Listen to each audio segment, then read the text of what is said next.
الحمدللہ رب العالمین والصلاة والسلام علی رسول الکریم اما بعد فاعوذ باللہ من الشیطان الرجیم بسم اللہ الرحمن الرحیم فارسلنا الیہا روحنا فتمثل لها بشرا سویا صدق اللہ العظیم۔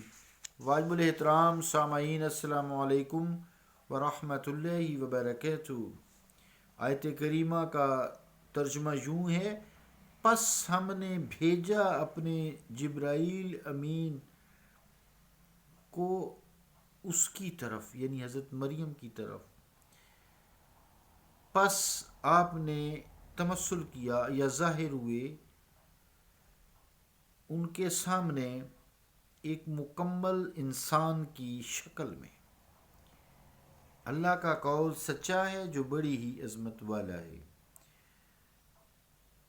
تمثل کے حوالے سے جو شعر بھی ہمارا چل رہا ہے تشریح میں، حضرت معین الدین چشتی گولڑوی رحمۃ اللہ علیہ، جو حضرت نصیر الدین شاہ صاحب رحمۃ اللہ علیہ چراغ گولڑا کے والد گرامی ہیں، تو شعر یوں ہے: کہیں شکل عابد کہیں شکل معبود، ہے اصل میں ایک ہی ذات موجود، جو پردہ اٹھا پھر ہوا صاف مشہود، وہی ذات مطلق مقید بنی ہے۔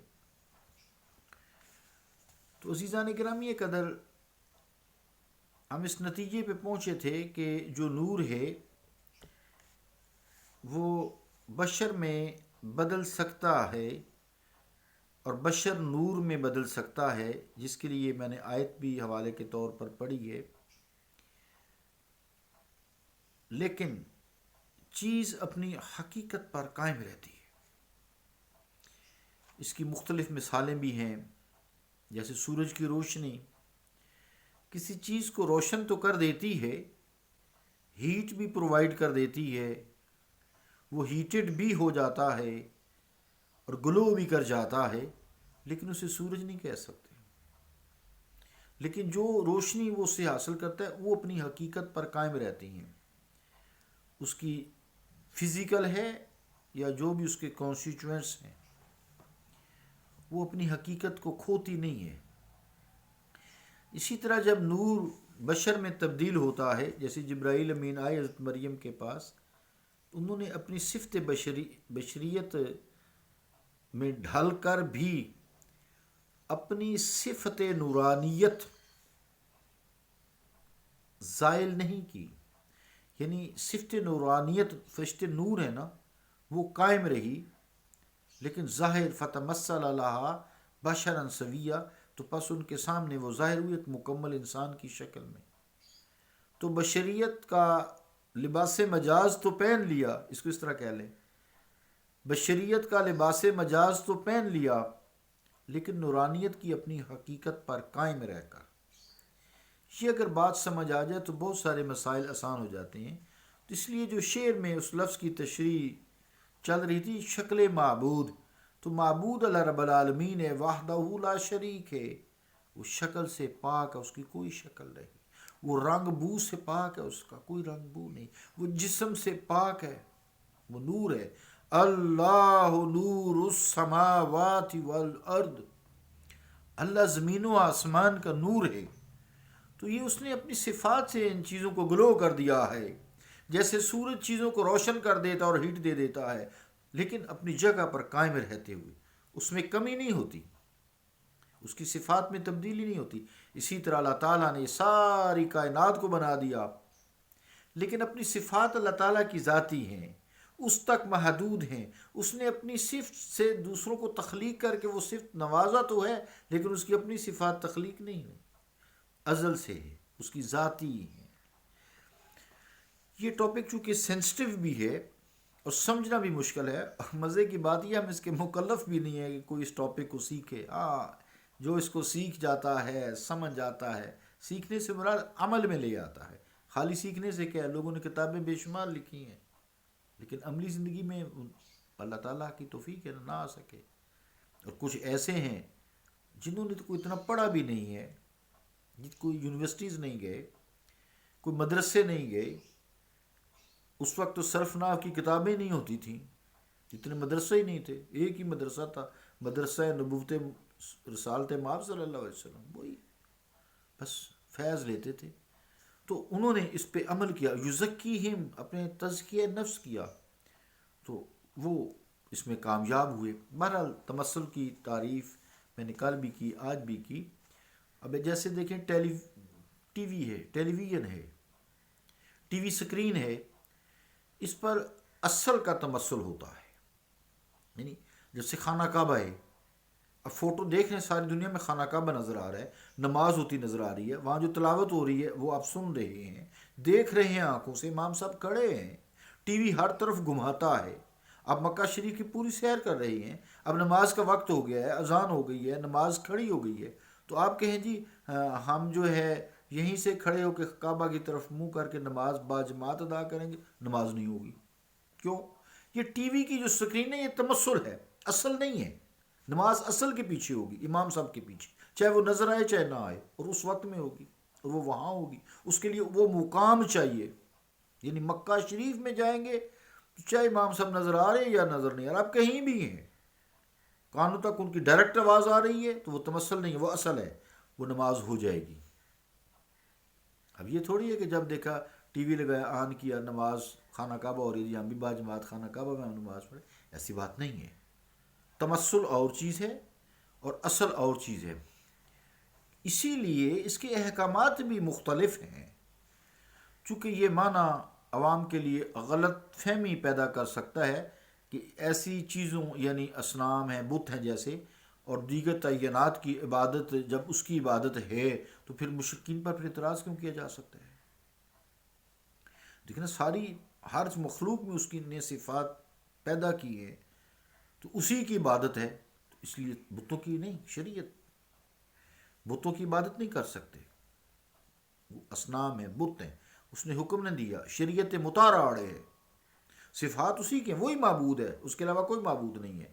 لیکن بتوں کی جو آپ پوجا نہیں کر سکتے، شرک ہے، گناہ ہے، کفر ہے. عزیزان گرامی قدر، یہ سب جتنے بھی ہمیں نظر آتے ہیں مظاہر ذات ہیں. اللہ تعالیٰ کی ذات کی تعریف ہے، اس کی تسبیح بیان کر رہے ہیں، اسی کا اظہار کر رہے ہیں. لہٰذا تعینات کی عبادت حرام ہے، منع ہے. جیسے ٹی وی سکرین پہ میں نے مثال دی ہے کہ آپ جماعت نہیں پڑھ سکتے، منع ہے، حرام ہے، جماعت نہیں ہوتی، منع ہے. حرام سے مراد منع ہوتا ہے.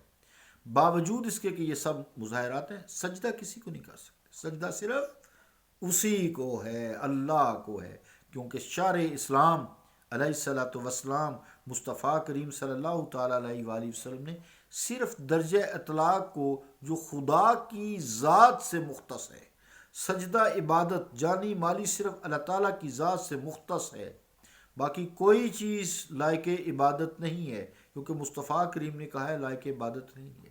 لا الہ الا اللہ، اللہ کے علاوہ کوئی معبود نہیں ہے. لہٰذا تعینات کو سجدہ نہیں کر سکتے. بے شک ساری کائنات اس کی مظاہر فطرت ہیں، قدرتاً جتنے بھی آپ چیز دیکھ رہے ہیں وہ سب اللہ تعالیٰ کی وجہ سے ہیں. اللہ تعالیٰ خود حی قیوم ہے، اللہ تعالیٰ ان کو زندہ رکھے ہوئے اور قائم رکھے ہوئے ہیں. یہ مستحق عبادت نہیں ہے، کیونکہ مصطفیٰ کریم صلی اللہ علیہ وسلم نے اس کو حرام قرار دیا ہے اللہ تعالیٰ کے اذن کے. وما ینطق عن الہوا، میرے مصطفیٰ صلی اللہ علیہ وسلم تو اپنی خواہش سے کوئی بات نہیں کرتے. ان ہوا الا وحی یوحیٰ، یہ وہی بات کرتے ہیں جو آپ کی طرف وحی کی جاتی ہے. تو عزیزان گرامی قدر، ان احکامات کی پاسداری کا لحاظ کرتے ہوئے علامہ ڈاکٹر محمد اقبال رحمۃ اللہ علیہ نے سیدہ زہرا سلام اللہ علیہا، خاتون جنت، جگر گوشہ رسول صلی اللہ علیہ وآلہ وسلم کے لیے یہ فرمایا تھا. علامہ ڈاکٹر محمد اقبال نے کیا فرمایا تھا؟ رشتہ آئین حق زنجیر پاست، رشتہ آئین حق زنجیر پاست، پاسے فرمانے جناب مصطفیٰ است، ورنہ گردے تربتش گردید میں سجدہ ہا برخاک او پاشید میں. ترجمہ کیا ہے کہ قانون الہی کا ڈورا میرے پاؤں کی زنجیر بنا ہوا ہے. اور پھر ختم الانبیاء ختم المرسلین صلی اللہ علیہ وآلہ وسلم کے حکم گرامی کی پاسداری ہے. اگر یہ دو کام نہ ہوں، قانون الہی کا زنجیر، اس کا ڈورا میرے پاؤں میں نہ پڑا ہو، اور مصطفیٰ کریم صلی اللہ علیہ وسلم نے نہ منع کیا ہو، یعنی اگر ایسا نہ ہوتا تو میں سیدہ ظاہرہ رضی اللہ تعالیٰ عنہا کی لحد مبارک کے گرد طواف کرتا. میں اس پاک خاتون سلام اللہ علیہ حضرت فاطمہ الزہرا رضی اللہ تعالیٰ عنہ کی جو لحد مبارک ہے، خبر مبارک ہے، اس کے گرد طواف کرتا اور ان کی تربت پاک کی مٹی پر میں سجدے نچھاور کرتا. لیکن شریعت حائل ہے.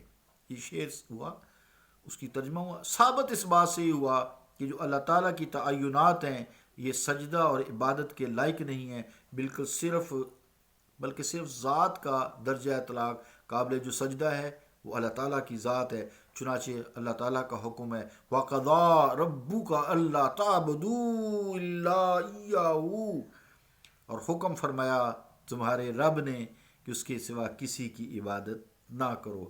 عزیزان کرامی قدر، یہ اس قاعدہ پر شاہد ہے کیونکہ عبادت لغت میں انتہائی عجز و ذلت کا نام ہے، جس کی مستحق وہ صرف اللہ رب العالمین کی ذات ہے جو انتہائی قدرت و عظمت سے موصوف ہے.